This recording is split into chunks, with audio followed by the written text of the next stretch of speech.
20 charter buses roll through my open gate onto my private land. 400 tourists pour out into 94-degree heat, cameras ready. Darlene, the HOA president I'm not even in, stands with her megaphone telling them this is a legal heritage tour.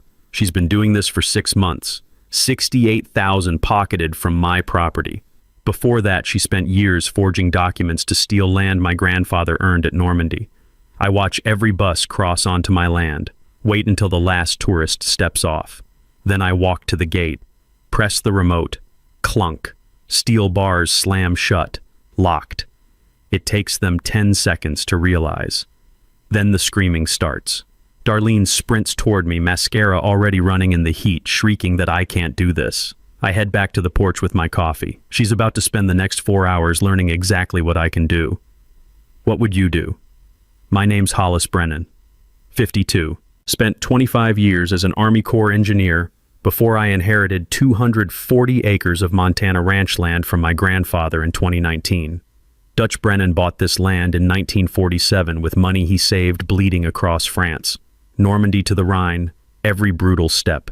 He came home, bought land nobody wanted, rocky, steep, thick with pine, and built something that mattered, not wealth, legacy. The land's got natural hot springs tucked in a valley, hiking trails Dutch carved in the 50s, wildlife corridor that's been undisturbed 70 years. His dying words, "Keep it wild, Hollis. Don't let them pave paradise." I moved back from Seattle to honor that, renovated the 1940s ranch house, run a small timber operation, selective cutting, maybe 12 cords a year, quiet life, splitting wood, tracking elk, reading at sunset. I've got 2 daughters, Ramsey, 29, environmental lawyer, Cleo, 26, paramedic, good kids. Their mother and I divorced amicably in 2018. She kept Seattle. I kept the land I should have come back to years earlier. For a year, it was perfect. Then Pinnacle Ridge Estates broke ground next door, luxury subdivision on 400 acres of old ranch land, 85 lots, homes selling $800,000 to $2 million, faux rustic McMansions with stone facades and 4-car garages. The HOA covenant ran 47 pages, grass height limits, approved paint colors, visual harmony standards. I read it once and laughed until my coffee came out my nose. Then I met Darlene Voss, 58, real estate broker from Connecticut, helmet of hair-sprayed blonde that could survive a tactical strike, pastel blazers, mint green signature color, and a white Escalade with vanity plates reading Presden. Elected HOA president within 6 months, ran unopposed, promised property value protection. What she actually delivered was weaponized bylaws. She fined residents for grass 3.1 inches tall, unapproved mailbox fonts, dogs barking after 9 p.m. People were terrified. Spring 2021, she cornered me at Safeway. I was picking through apples. She materialized like a debt collector. "Your split-rail fence is charming," she said, smiling with too many teeth, "but it clashes with our aesthetic. We'd like you to upgrade to black aluminum.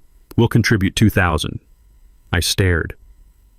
It's been there since 1947. My grandfather built it. Quaint, but Pinnacle Ridge has standards. I'm not in your HOA. Her smile iced over. You could have chilled beer on it. Technically, no. But as neighbors, we expect cooperation. Expect away. Her voice dropped. You'll regret that attitude. Week later, County Inspector Jerry knocked on my door. Anonymous complaint, illegal structures, unpermitted additions, environmental violations. I walked him around. Every building had permits, originals from the 40s in Dutch's fireproof safe. Jerry sighed. Someone's wasting both our time, but I gotta file a report. As he drove off, I spotted Darlene's Escalade parked 200 yards down the road, binoculars on the dashboard, just sitting there, watching.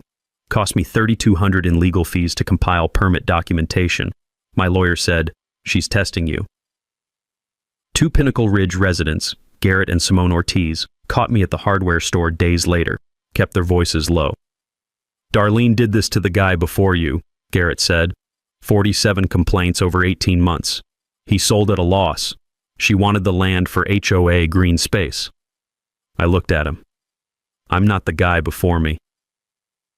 That fall, I attended a town council meeting, routine timber permit renewal. Darlene was presenting, all smiles and PowerPoint slides. Glacier View Highway is underutilized. We should partner with tourism operators.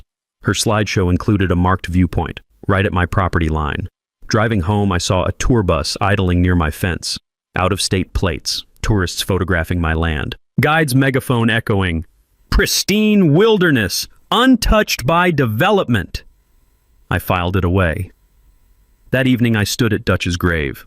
Small cemetery, Mountain View. Headstone, Dutch Brennan, 1923 to 2019. He kept it wild. Wind moved through the pines, that particular whisper that sounds like old men talking. The air smelled like distance and coming snow, clean in a way cities forget exists. "She doesn't know who she's dealing with, Dutch," I said aloud. "You didn't take orders from Nazis. I'm not taking orders from a woman whose license plate can't spell." Somewhere an elk bugled, the sound carried across the valley, wild and free. I smiled. This was just beginning. Fall 2021, Darlene filed a petition with the county. Official letterhead, legal stamps, the whole show. Petition to recognize historic public easement. Her claim? Townspeople had used a trail across my land for generations to access the hot springs. Sacred community tradition, Montana heritage. She had proof. 3 affidavits from Pinnacle Ridge residents swearing they'd heard from longtime locals about families hiking that trail since the 40s. All 3 signers had moved to Montana in 2020. I checked. She also submitted a photograph, Boy Scout troop camping near the springs, 1982, and a letter from Dutch granting permission. I knew that letter. I'd seen the original. But when I pulled it from the safe, something was wrong. Darlene's version had no date, no phrase saying one-time event. Just Dutch's signature and 2 sentences. Permission granted to use springs, enjoy the land. She'd edited it, digitally cropped out the parts that didn't fit her story. The Glacier Valley Gazette ran it front page. Developer blocks historic community trail? They quoted Darlene in italics, like she was some guardian of the public good. "We just want families to enjoy nature like their grandparents did. Mr. Brennan seems to think he owns the wilderness itself." I read it over breakfast. Burned my tongue on coffee so bad I tasted copper for an hour. Ramsey drove up from Missoula that weekend. My eldest daughter, environmental lawyer, sharp enough to split hairs lengthwise, she spread Darlene's petition across my kitchen table and started laughing. "Dad, look at this photo." I looked. Boy Scouts, campfire, rock formation in the background. "That's not your land," Ramsey said. "See that shelf rock? That's on Pinnacle Ridge Common Area. Different drainage entirely. I pulled the survey maps. She's trying to claim your trail to avoid maintaining hers." Then she held up Dutch's real letter, the one from my safe. "One-time permission granted to Troop 47 for weekend of July 3rd to 5th, 1982. Not to establish precedent or easement. Access is a privilege, not a right." Ramsey grinned. She photoshopped a legal document and filed it with the county. "That's not just fraud, Dad, that's stupid fraud." We hired a surveyor anyway. Guy named Cal, meticulous as a watchmaker. He spent 3 weeks walking every foot of property line with GPS gear that cost more than my truck. The bill was $4,800. His report was 12 pages of technical language that boiled down to Darlene's full of shit. The public trail she referenced was 300 feet east, entirely on HOA land. She'd tried to offload her maintenance costs onto me by claiming my trail was the historical one. Ramsey filed our response. 47 pages, longer than Darlene's petition, just to make a point. Original unedited letter, survey data. Affidavits from 12 people whose families had been here 40-plus years, all saying, "Never heard of public springs access." Dutch was private but fair. The hearing was mid-November. Frost on the courthouse steps, cold enough my breath hung visible. Darlene showed up with a Missoula lawyer in a suit that probably cost $3,000, briefcase that shined like a new penny. The county commissioners, 3 ranchers and a retired school teacher, reviewed everything in silence. 20 minutes. You could hear the wall clock ticking. Finally, petition denied. No credible evidence of historic easement. Petitioner is advised that submitting altered documents may constitute fraud. One of the commissioners, old Frank Tillman, looked straight at Darlene when he said, "fraud." Let the word hang there. Outside, Darlene caught me by my truck. Her face was scorched red, voice shaking like she was trying not to scream. "You think you've won? I have resources you can't imagine. Family money. Legal budgets that'll bury you in paperwork for years." I kept loading files into my truck bed. Didn't even look at her. "And I have something you'll never have," I said. Actual roots here. People know my family, they don't know you. Enjoy your isolation, hillbilly. She spit the word. When I'm done, you'll beg to sell. I climbed in, started the engine. In the rear view, she just stood there, fists clenched, frozen. That night I sat on the porch with Maker's Mark, Dutch's whiskey of choice because he said expensive bourbon was for people who didn't actually like bourbon.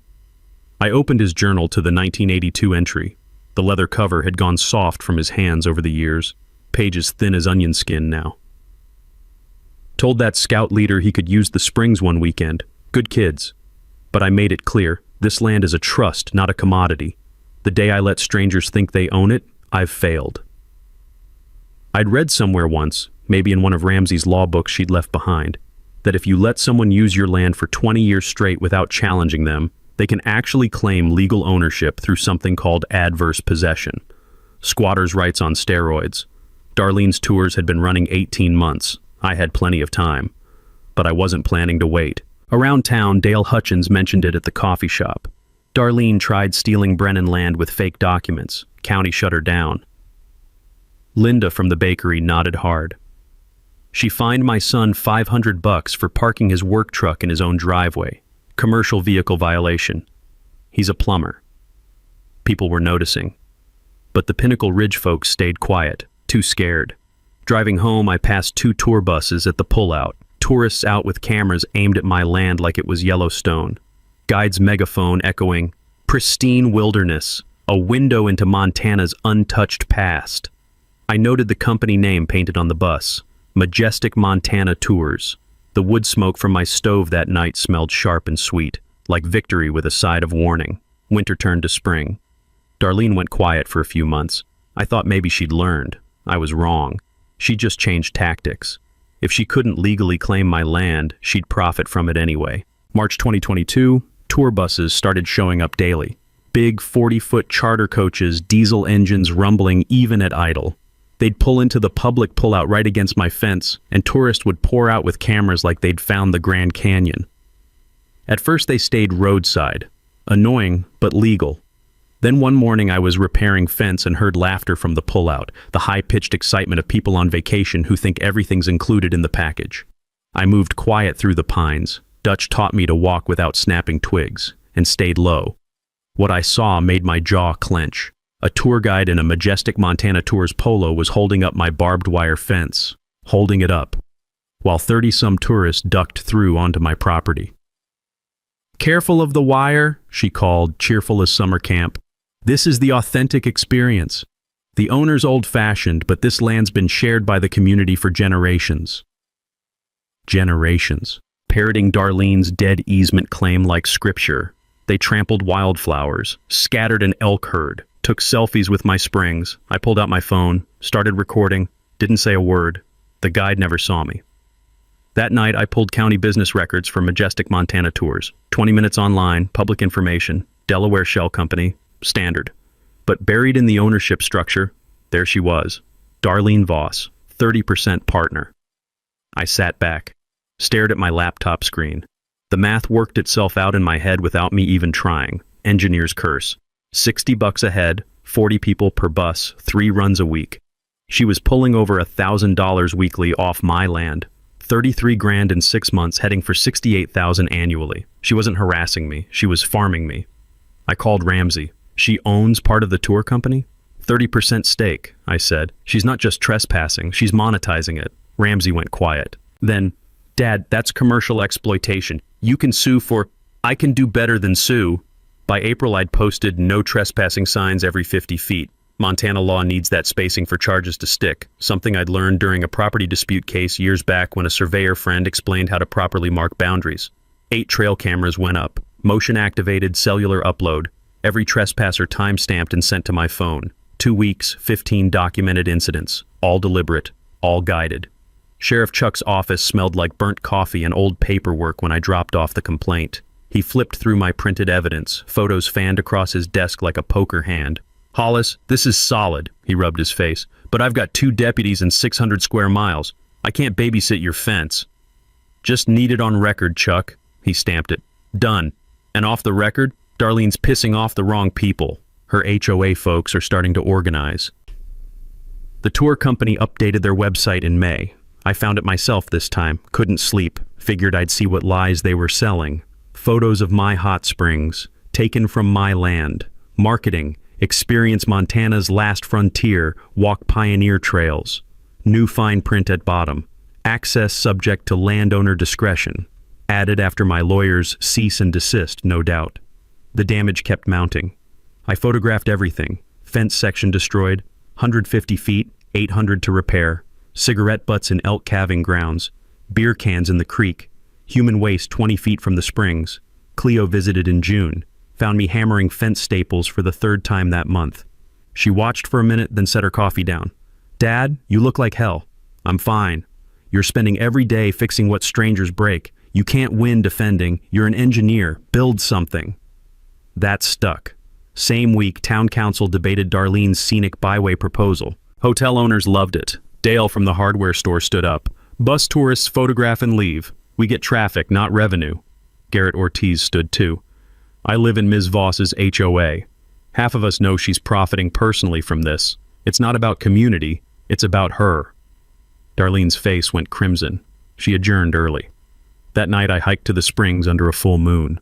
Found graffiti carved into Dutch's 1955 pine. Jake plus Emma 2022 in a heart. I sat on Dutch's flat rock. The rock where he taught me to skip stones. Where he'd said, "This is your inheritance, not money. This, protect it." Creek water moving, coyotes calling, springs steaming in cold air. "I'm trying, Dutch," I said aloud. "But she's got lawyers and money and zero shame." A coyote howled back, then silence. Cleo's words echoed. Build something.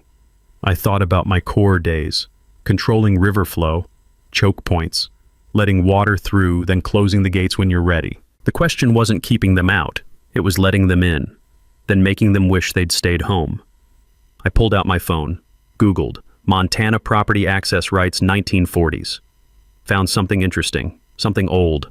I smiled walking back down that mountain. Summer 2022, Darlene made her boldest move yet. She lobbied the county to declare Glacier View Highway a Montana Scenic Byway. Official designation, state tourism marketing, federal recognition. Sounded noble until you read the fine print. Scenic byways required public access viewpoints every 5 miles. Safe pullouts where buses could stop. Tourists could gawk. Instagram could happen. Darlene's proposal included a mandatory viewpoint at exactly one location, where my driveway met the highway. The County Planning Commission scheduled a vote for September, public hearing in August. Darlene stood at the podium in a lavender blazer, hair sprayed into submission, smiling like she'd already won. This viewpoint offers the safest pullout and most stunning views in the entire corridor. Mr. Brennan's driveway intersection is perfect. Ample space, minimal traffic impact. He's one property owner. We're talking about our region's economic future. Translation: she wanted legal protection for her tour buses to park at my property line 8 hours a day. I sat in the back, didn't say a word, just listened.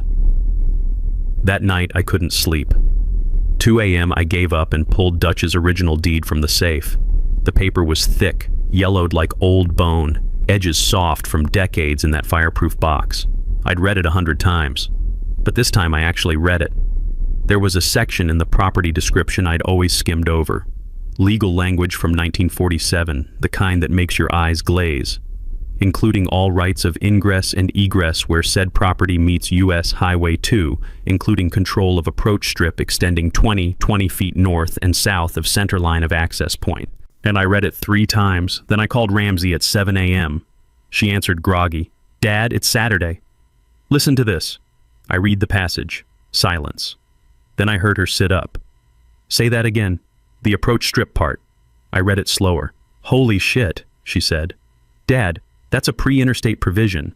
Before the feds standardized highway access in 1956, landowners sometimes owned the approach, the strip where their driveway met the road. It was their property, not public right-of-way. In English? You might own a 40-foot section of what looks like public highway, which means you could gate it. The words hung there. "Could," I said, "or do." "Let me make some calls." She contacted a property law professor she'd studied under. He got excited. Apparently these old provisions are rare as hen's teeth now. Most got condemned or purchased by states during highway expansions. But Montana was slow to update rural roads, Ramsey explained on our next call. And your grandfather's deed predates the change. If the county never formally condemned or bought that approach strip, it's still yours. How do I prove it? Survey. Modern one, confirming 1947 boundaries. I hired Cal again. Same surveyor, same meticulous work. This time it cost $4,800 and I didn't even blink. Money well spent if it meant what I thought it meant. 3 weeks later, Cal handed me a report with maps that looked like they belonged in a museum and a courtroom simultaneously. This is a unicorn, Hollis, he said, tapping the highlighted section. Your approach strip is intact. County widened the highway in 1963, but they went east of your property. Never touched your access point. You own it. All of it. I stared at the map. A 40-foot strip of asphalt I'd driven over 10,000 times thinking it was public road. It wasn't. It was mine. Ramsey filed a notice of intent with the county clerk on September 1st. Official paperwork. Notice of intent to exercise private access control rights per deed, 1947-MT-392. Public record. Anyone could see it. Darlene saw it within 48 hours. She showed up at my house unannounced. Didn't knock. Just laid on the horn until I came out. I walked to her Escalade. She had the window down, holding a printed copy of my filing. Her hand was shaking. This is bullshit. I leaned against her door. Casual. Which part? You can't block a highway. I'm not blocking the highway. I'm controlling my approach strip. The highway's 10 feet west. Totally accessible. I will sue you into the ground. You're welcome to try. My lawyer's cheaper than yours. I smiled. And she's my daughter, so she works weekends. Her face went from red to purple. The county needs that viewpoint for the scenic byway. Then put it somewhere else. You've got 5 miles of highway. Pick a different spot.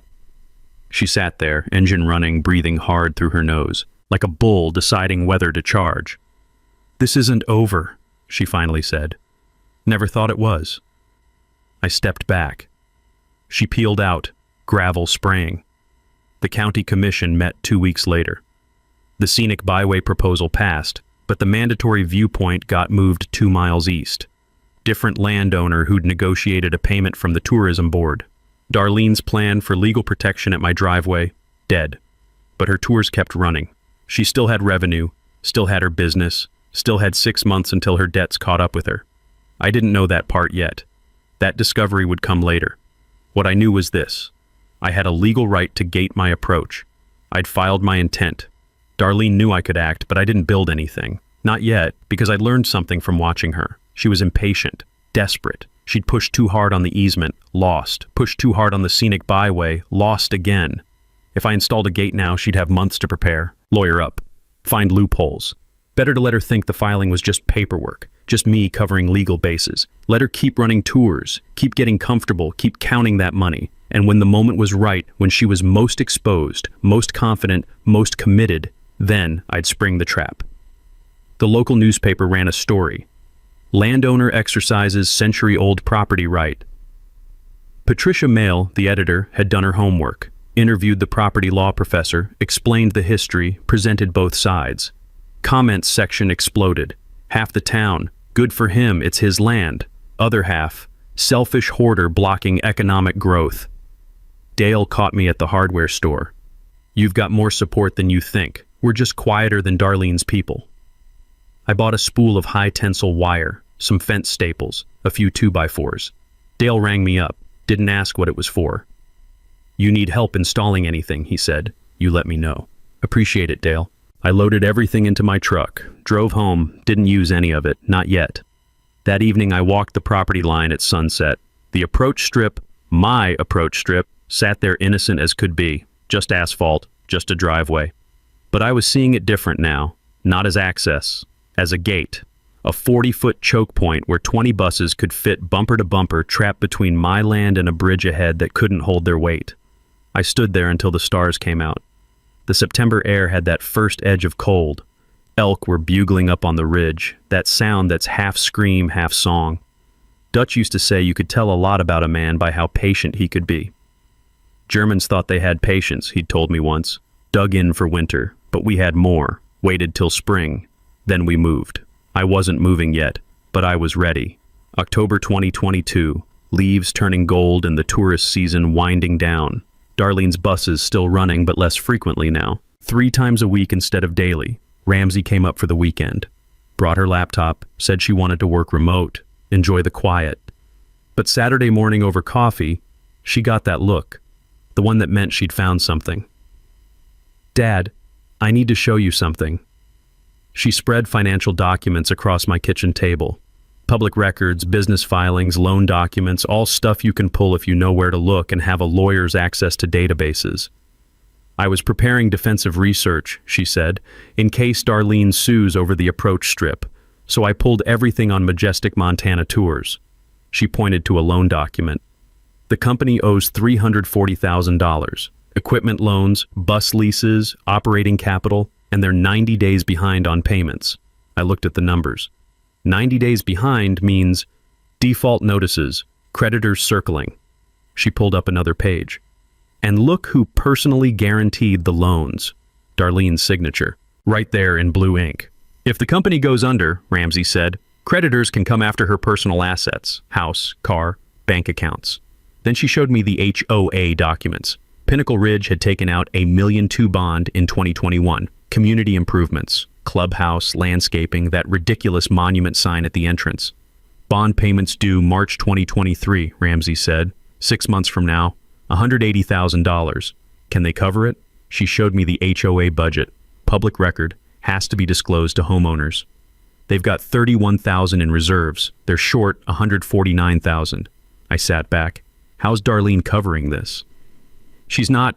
She's hoping. Ramsey pulled up a spreadsheet she'd built. "Look, tour company brings in about $50,000 monthly during peak season. Darlene's 30% cut is $15,000, but operating costs eat most of that. She's barely staying afloat." She tapped the screen. "If tours stop for even 2 weeks during peak season next summer, the company can't cover loan payments. Default, bankruptcy, creditors seize everything. And without her tour income, she can't secretly funnel money to cover the HOA bond gap." The picture came together. Darlene wasn't just greedy, she was drowning. Her ex-husband had taken half their assets in the divorce. She'd overextended on the tour company. She'd probably used her HOA position to push through that bond, thinking she could make the budget work. Now she was trapped. The tours weren't about harassing me. They were about survival. "She needs next summer's tour season," I said. "Desperately. June through August is when she makes 70% of annual revenue. If something disrupted that, she collapses." Ramsey nodded. "Company folds, personal bankruptcy, HOA bond defaults, and she's liable as the president who signed it. She'd lose everything." I thought about that. Part of me felt something almost like sympathy. Then I remembered her screaming hillbilly at me, remembered forged documents, remembered tourists trampling Dutch's land while guides lied about community tradition. The sympathy evaporated. "When's peak season start?" I asked. "Mid-June. Biggest corporate bookings are 3rd week of June. I saw one on the tour company's site, Synergy Solutions, some tech company retreat. 20 buses, 400 people, $72,000 gross revenue." Darlene's cut? $21,600. Single biggest payday of her year. I looked out the window. Snow already dusting the high peaks. 6 months until June. "What if those 20 buses showed up," I said slowly, "and couldn't deliver what they promised?" Ramsey leaned back. Synergy would demand a refund, probably sue for breach of contract. And Darlene? Probably already spent the deposit. She'd owe money she doesn't have. Company folds. She's done. We sat quiet for a minute. Coffee getting cold. "I could just sue her now," I said. "Commercial trespass, damages, years of harassment." "You could. Might win. Might take 3 years and cost you $40,000 in legal fees. Or?" Ramsey smiled, looked just like Dutch when he'd figured out a solution to a problem. "Or you let her commit to that 20 bus payday. Let her spend the deposit.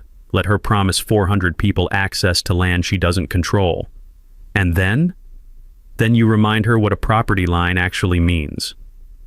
I thought about Dutch, about Normandy, about men who had patience to wait for the right moment. "I'm not doing this for revenge," I said. "I know. It's about the land, protecting what Dutch built. I know that too, Dad. But we both knew revenge was part of it. Justice and revenge aren't always different things. That night I sat on the porch with Maker's Mark. The stars were out, sky clear and cold. I could see my breath. Somewhere in Connecticut or wherever she'd come from, Darlene probably thought she was safe, thought her lawyer and her money and her title made her untouchable. She had no idea she was standing on a trap that hadn't sprung yet. I raised the glass to the mountains. "Patience, Dutch," I said, "just like you taught me." The wind answered. November 2022. First real snow came and the tour buses stopped running. Off-season. Darlene's revenue stream dried up until spring, which gave me 6 months to build. I'd been an engineer for 25 years, designed bridges, dams, flood control systems. The Army Corps taught me to think in terms of flow, pressure points, controlled release. This wasn't so different. The concept was simple. My approach strip was a choke point, 40 feet of private land that looked like public road. If I put a gate there, I could control vehicle access to my entire property. But timing mattered. Close the gate too early, buses wouldn't enter. Too late, they might scatter. I needed them committed. All of them. Trapped between my property and that weight-limited bridge a quarter-mile ahead. I started with the engineering, pulled out old CAD software, still had my license from Corps days, and modeled the approach. Measured everything. Gate width, 16 feet, wide enough for my truck but requiring buses to enter single file. Height, 7 feet, enough to prevent climbing. Material, steel, industrial grade. Foundation was critical. Montana frost line goes 4 feet deep. Posts had to go deeper or they'd heave come spring. I designed concrete pylons, 4.5 feet down, reinforced with rebar. Locking mechanism, 3 layers. Remote-controlled motor, solar-powered. Manual backup padlock, sliding bolt for redundancy. If one failed, I had 2 others. I ordered materials through Dale. He didn't ask questions. Just wrote up the order. Steel gate, concrete, rebar, solar panel, remote motor assembly. "Need help installing?" he asked. "I've got it," he nodded. "You need anything else, you call." Total cost, $6,200. Money I'd saved for a new roof. The roof could wait. January through March, I worked alone. Didn't want attention, didn't want Darlene hearing about construction. The ground was frozen solid until late February. I rented a gas-powered auger, spent 3 days drilling post holes. Hands blistered even through gloves, back aching. But it was good work. Honest work. Poured concrete in stages. Let it cure proper, 2 weeks between pours. Dutch had taught me you don't rush concrete. "Weak foundation, weak everything," he used to say. Installed the gate in early March. Steel frame, powder-coated black. Heavy enough that hanging it took a whole day and a come-along winch. The motor went in last. Solar panel mounted on a pole 20 feet away. Wire buried underground. Remote control synced to my phone. One touch button. Close gate. I tested it 50 times. Open, close, lock, unlock. 8 seconds to close. Smooth motor hum. Then clunk. That beautiful sound of steel bolts sliding home. Perfect. By April, I had 12 cameras covering the approach and property. Motion sensors, night vision, cellular upload. If a squirrel crossed my land, I'd know. I practiced the timing. Had Cleo drive her pickup through the approach at different speeds. I'd wait until she was past the gate threshold, then hit close. Needed 37 seconds minimum between last vehicle entering and gate closing. Any faster, safety risk. Any slower, vehicle might not be fully committed. 37 seconds. I could do that in my sleep. The legal side I'd already covered. Ramsey had prepared a memo documenting everything. My deed rights, Montana access law, emergency service compliance. Sheriff Chuck knew. County clerk had my filing on record. I wasn't breaking any laws. I was exercising property rights that had existed since 1947. Late April, I briefed Dale over coffee at his shop. "Something's going to happen June 18th, I said. "It'll be loud, messy. Darlene's going to call the sheriff screaming. Just want you to know ahead of time." Dale sipped his coffee. "You doing anything illegal?" "No." "Anybody getting hurt?" "No." "Then I don't need to know more." He set down his cup. "But if you need anything that day, anything at all, you call." Sheriff Chuck, I told directly, went to his office first week of May. "Chuck, June 18th, I'm going to exercise my property rights. There'll be tour buses involved. It'll be messy. Darlene will call you. He leaned back. You breaking laws? No. Endangering anyone? No. Inconveniencing? Yes. Endangering? No. He smiled. Then I'll respond when I respond. Might take me a while. Lot of road to cover that day. I shook his hand. Appreciate it. Garrett Ortiz. I ran into at the grocery store mid-May. He pulled me aside between the produce and dairy. Something's happening, he said quietly. I can feel it. Half the HOA's ready to vote Darlene out. We just need a reason, something public. June 18th, I said. Keep your calendar open. What's happening? You'll know it when you see it. Just be ready to move fast. He studied me, then nodded. We'll be ready. My daughters came up Memorial Day weekend. I showed them the gate. Cleo walked around it, testing the steel. Dad, you built a trap. I built a gate. Semantics. She looked at me. You're really doing this? I'm really doing this. Ramsey had her lawyer face on. If this goes south, call me immediately. It won't go south. Call me anyway. We spent that weekend stocking my house like I was preparing for siege. Water, sandwiches, first aid kit. Cleo's idea. She'd been a paramedic long enough to think about contingencies. You'll be out there for hours, she said. Stay hydrated. Stay calm. I hugged them both before they left. June crept closer. I checked the gate daily, tested the motor, verified cameras, reviewed the timing. 37 seconds. I could do it. June 17th, I walked the property one last time. Stood at the approach strip, my approach strip, and looked at the gate. It stood open, waiting. Tomorrow, 20 buses would roll through, 400 tourists, one desperate woman who'd spent 2 years trying to steal my land. And I'd teach every single one of them what a property line actually meant. I went to bed early, slept better than I had in months. Early June 2023, Darlene's tour company started advertising heavy. Facebook ads, Instagram posts, email blasts to corporate event planners. I knew because Garrett forwarded me a screenshot.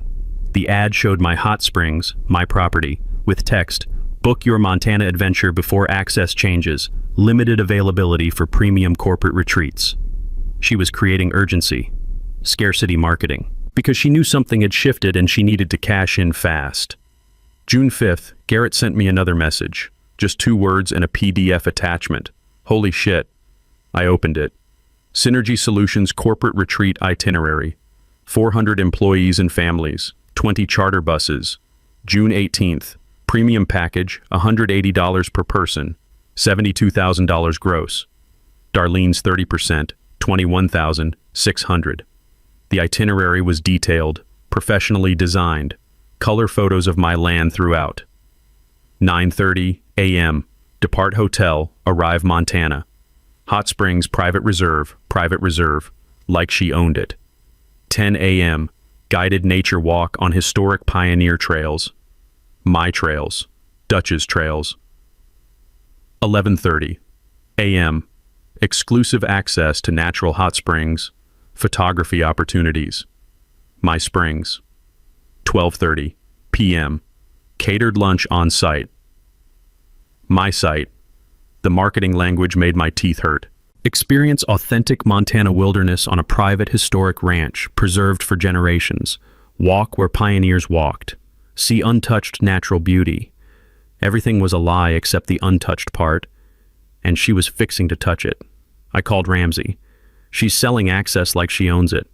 That's fraud, Dad, promising services she can't deliver. Or, I said, I let her deliver exactly what she promised. Access to my land. Then I control how long they stay. Ramsey was quiet a second. You're really going to trap 400 people. I'm really going to enforce my property rights. Call me if anything goes sideways. June 10th, Darlene tried one last negotiation. Her Escalade pulled into my driveway, uninvited as always. She got out wearing a practiced smile and a pale yellow blazer that probably cost more than my monthly grocery bill. I was on the porch, didn't stand up. She walked halfway to the steps, stopped there like she'd hit an invisible wall. Hollis, let's be adults about this. I sipped my coffee, said nothing. I have a corporate event on the 18th. 400 people. I'm prepared to pay you $5,000 for 1 day access to your turnaround area, just for parking. No. 10,000. Cash. No. The smile started cracking. You're being unreasonable. These are families, children. You'd ruin their vacation out of spite? You're selling access to land you don't own. That's fraud. I don't negotiate with criminals. Her mask dropped completely. Voice went cold and hard. I've already been paid, Hollis. Synergy gave me a 50% deposit. $36,000. If I cancel, I have to refund it. Money I don't have. So those buses are coming, and if you interfere, I will sue you for tortious interference with business relationships. I set down my coffee, looked at her straight. Looking forward to it. She stood there, breathing hard, fists clenched. Then she turned and walked back to her Escalade, peeled out spraying gravel. I watched her go. She'd already spent the deposit. She was committed, trapped by her own greed. Perfect. The next week I spent in routine, split firewood, checked the gate, tested cameras, lived normal, but inside I was counting down. June 15th, Synergy Solutions posted on LinkedIn. 3 days until our Montana team-building adventure. Can't wait to experience those natural hot springs.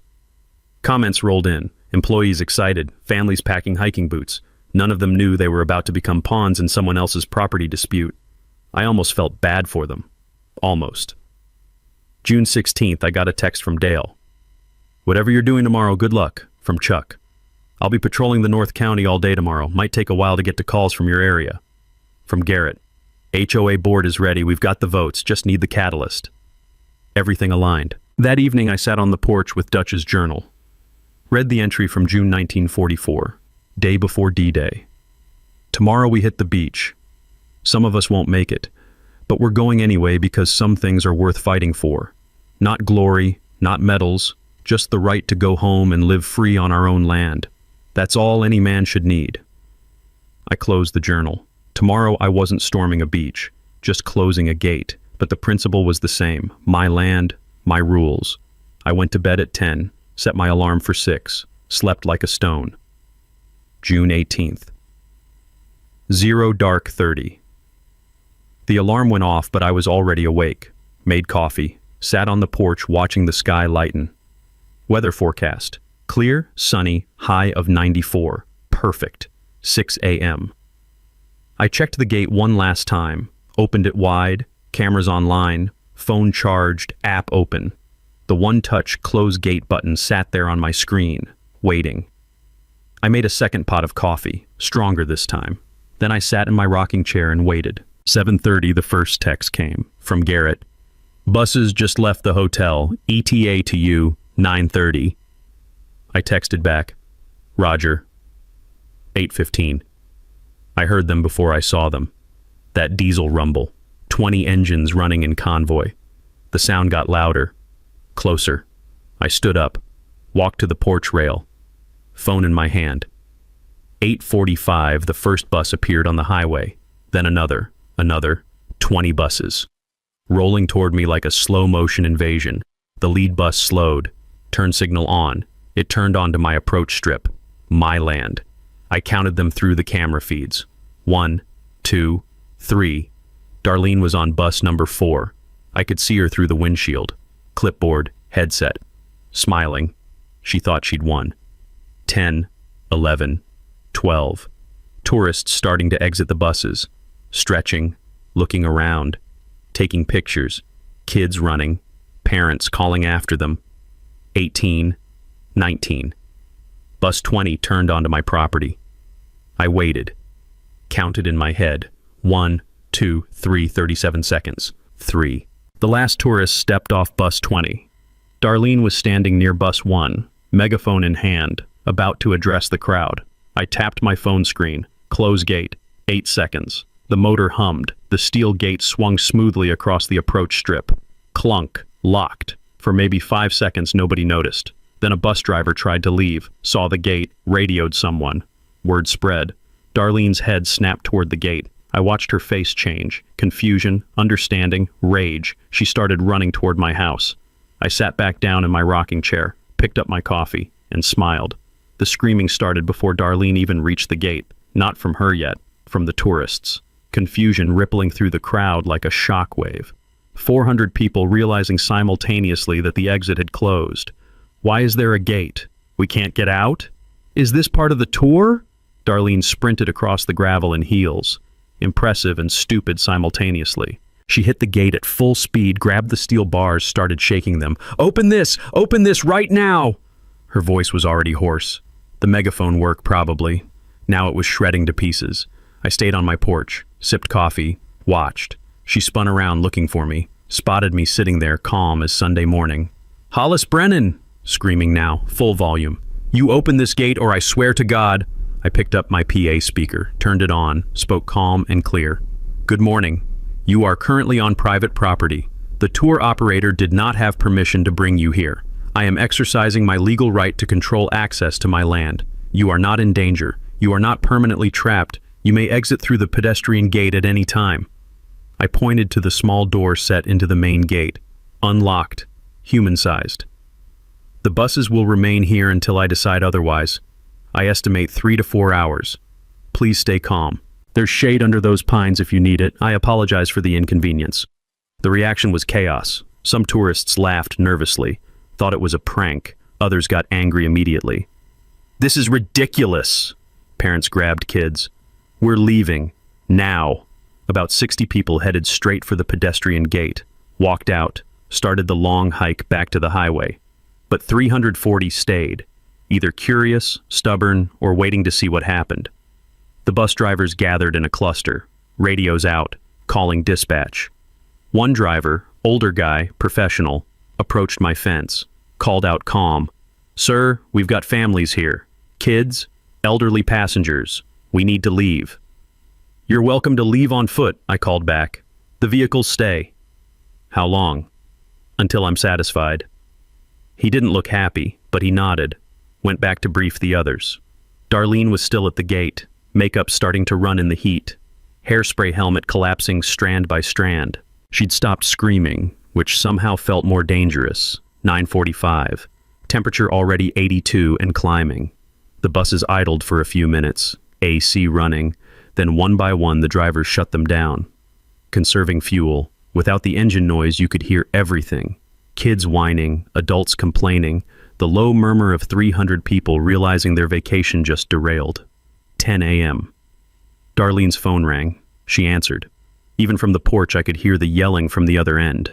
She turned away, voice low and urgent. Couldn't make out words, but the body language was clear. Damage control failing. 10:15, a news van pulled up on the highway. KXMT Missoula, reporter and cameraman. I'd been wondering when media would show. The reporter, woman in her 30s, professional, sharp, approached the gate with her cameraman, started filming. She called to me. Mr. Brennan, Jenna Torres, KXMT, can we get a statement? I walked to the fence, stayed on my side. I'm protecting my property from commercial exploitation. The tour operator, I gestured to Darlene, was notified months ago she did not have permission to use this land. She proceeded anyway, committing fraud against her clients by selling access she didn't have. I'm exercising my legal right to control access. Everyone can leave on foot. The buses remain until I'm satisfied. How long will that be? As long as it takes. I pointed to the cameras mounted on posts. I have 6 months of documented evidence. Trespassing, property damage, commercial exploitation. All time-stamped, all backed up. This ends today. Jenna turned to Darlene. Ms. Voss, do you have a response? Darlene's face was a ruin.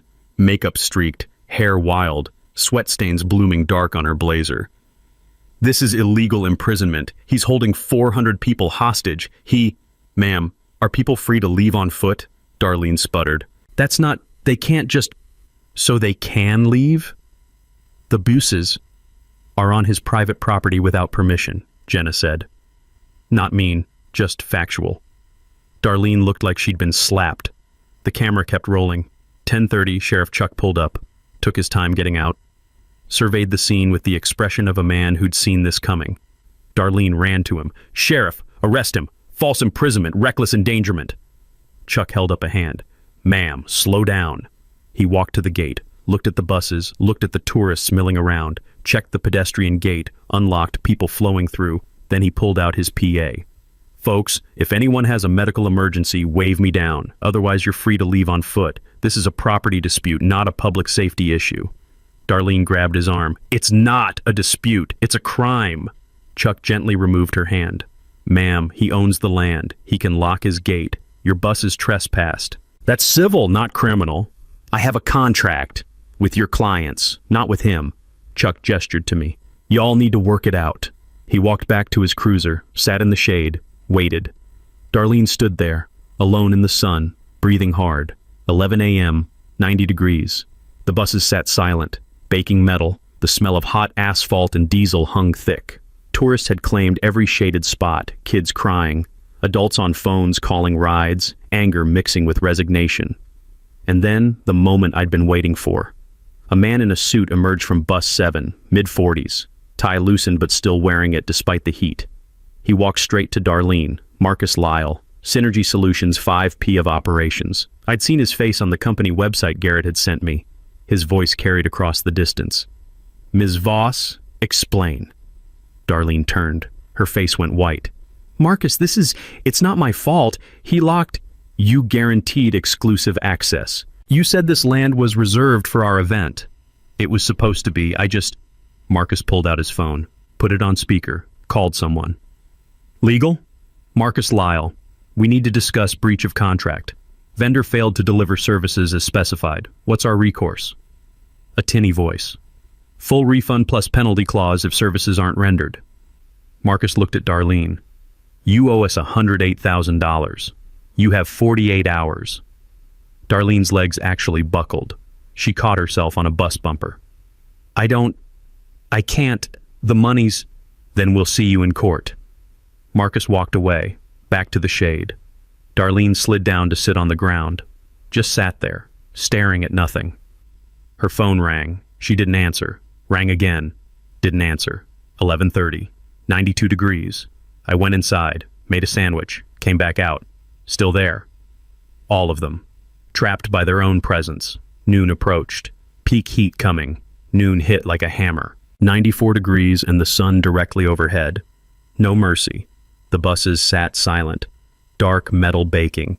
Heat shimmer rising off the roofs in visible waves. 340 tourists, the ones who'd stayed, were scattered across every patch of shade, under pines, against the north side of buses, anywhere the sun wasn't direct. Kids had stopped crying, just lay in their parents' laps, limp and miserable. The smell was getting bad, diesel exhaust, human sweat, hot asphalt. Desperation has a scent, and this was it. Darlene hadn't moved from where she'd collapsed by bus 7, sitting in dirt, blazer filthy, hair completely destroyed. She'd stopped answering her phone an hour ago. 12:15, one of the bus drivers approached my fence. Big guy, professional, trying to keep calm. Sir, we've got elderly passengers, diabetics, kids. We're running low on water. Can we at least get supplies in? Pedestrian gates open, I said. Anyone who wants to leave can go get water and come back. The buses, stay until I'm satisfied. He looked at me, not angry, just tired. How long? You've been here 2.5 hours. Give it another 90 minutes. He nodded, walked back. I'd decided that morning, 4 hours total, enough to make the point, not enough to actually endanger anyone. 4 hours in the heat would ruin Synergy's event, destroy Darlene's reputation, cost her everything. That was enough. 12:30, more media arrived, 2 more news vans, a newspaper photographer. They set up on the highway side, filmed the buses, the miserable tourists, Darlene sitting broken in the dirt. One reporter got a statement from Marcus Lyle. We paid $72,000 for an exclusive wilderness experience. Instead, we're trapped on private property without permission. Our employees and their families are suffering in extreme heat. This is unacceptable. We will pursue full legal action against Majestic Montana Tours. Another reporter interviewed tourists. This is the worst vacation disaster I've ever experienced. My kids are dehydrated and terrified. That woman, pointing to Darlene, promised us something she couldn't deliver. This is fraud. Every word, every camera angle, every miserable face. Darlene's business dying in real time.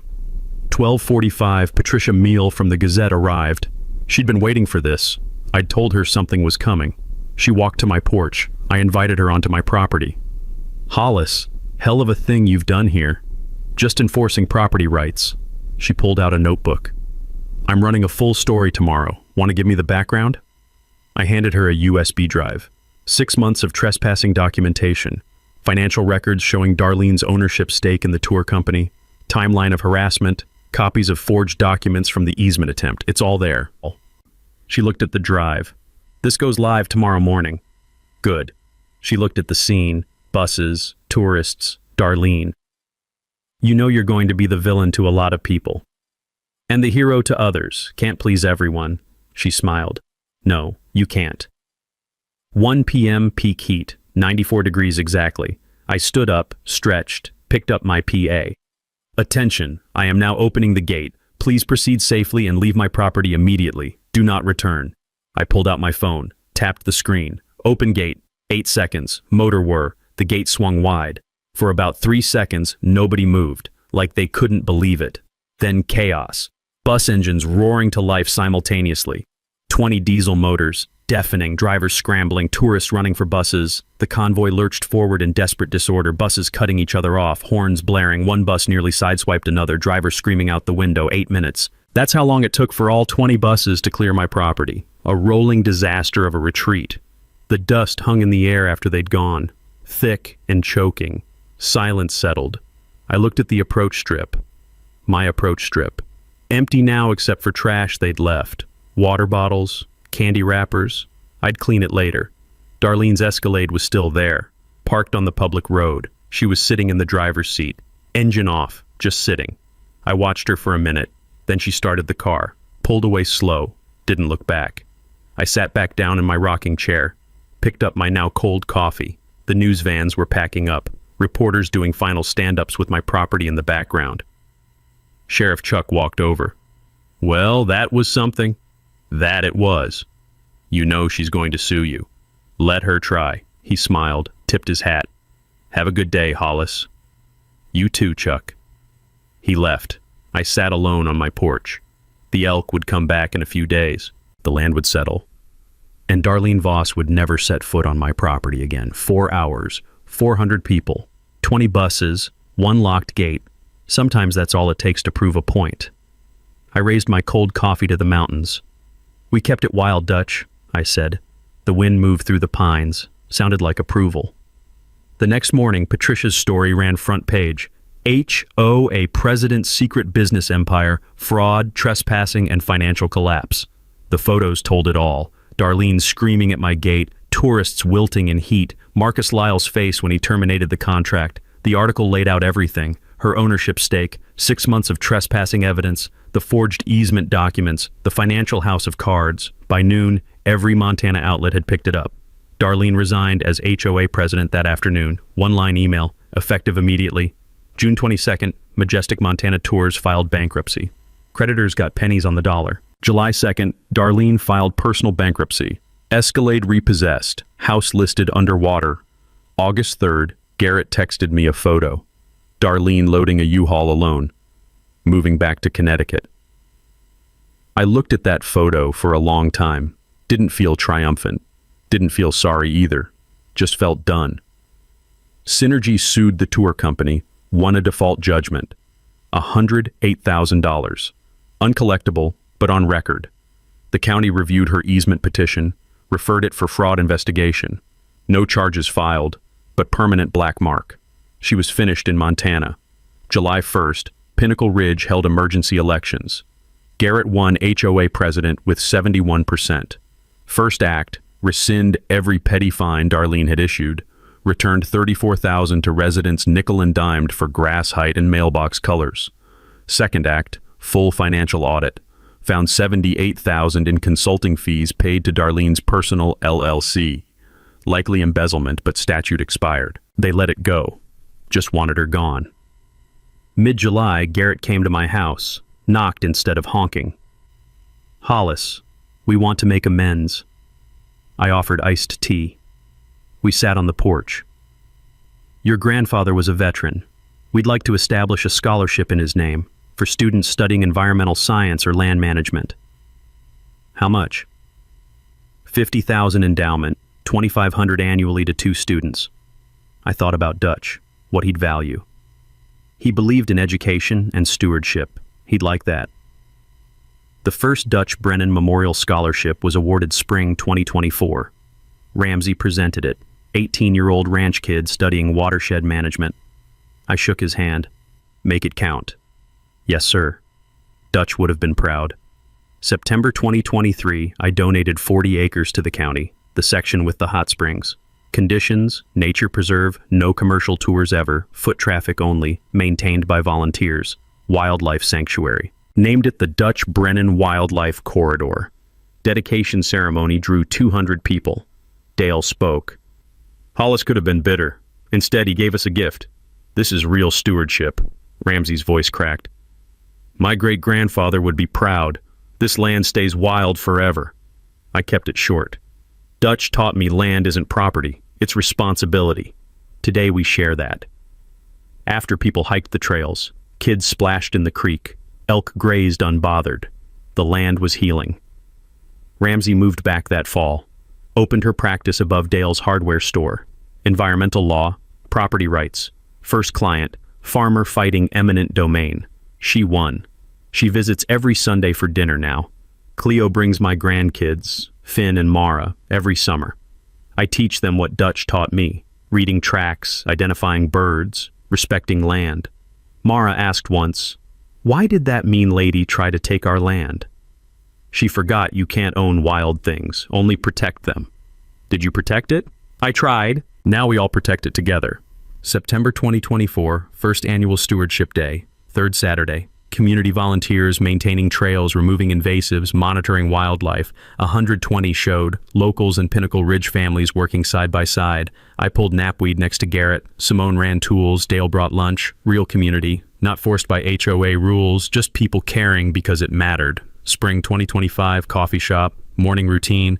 Overheard the next table, elderly farmer, Carl, talking. Valley County HOA wants my farm for a golf course, threatening eminent domain. Our eyes met. You're Hollis Brennan. I am. Heard what you did. Got time for coffee? We sat. He told me everything. HOA pressure, captured town council, threats. I pulled out a notepad. First, survey your deed. Second, document everything. Third, my daughter's a property rights lawyer. She'll help. His eyes got wet. Why help me? Dutch taught me, when you see a bully, you don't look away. We talked an hour. Later, I called Ramsey. Got a client for you. She laughed. You starting a service? Just keeping the faith. That evening at Dutch's grave, sunset turning mountains gold, I said it aloud. We did it. Lands protected, scholarships running, people are learning. Wind through pines, that particular whisper. I smiled, turned back. Behind me, the preserve, hikers, kids laughing, elk grazing. Ahead, ranch house, light in windows, home. The gate stood open, always open now. The threat was gone. I looked at the mountains, breathed clean air, heard the creek. Worth it? Yeah, it was worth it. Look, Hollis spent 2 years getting pushed around by someone who thought a title and an HOA handbook made her untouchable. And you know what finally stopped it? An audit from 1947 with language nobody remembers existed. A 40-foot approach chief that looked like public road, but wasn't. She never even checked, just assumed. Kept selling tours, pocketing that 30%, thinking he'd eventually give up. But Hollis is an engineer, 25 years with the Army Corps. You don't build bridges by rushing, you measure. You wait for the right moment. June 18th, 20 buses, 400 people, 94 degrees, and one steel gate that took 8 seconds to close. That's all it took. I think about that sometimes, how much damage people like that do because nobody pushes back. Most folks just fight the fight, sell the land, whatever, because fighting feels impossible. But it's not. It just requires patience and reading the damn paperwork. Now, there's a wildlife reserve where the buses used to trespass. a scholarship for local kids, and Dallas back in Connecticut alone. So here's my question. Have you dealt with someone like this? HOA president who mistake authority for actual power? Drop it in the comment. These stories are everywhere. If this means something to you, hit like, subscribe for more. And if you know someone dealing with HOA overreach, send them this. Sometimes all it takes is seeing someone else did it first. Thanks for watching.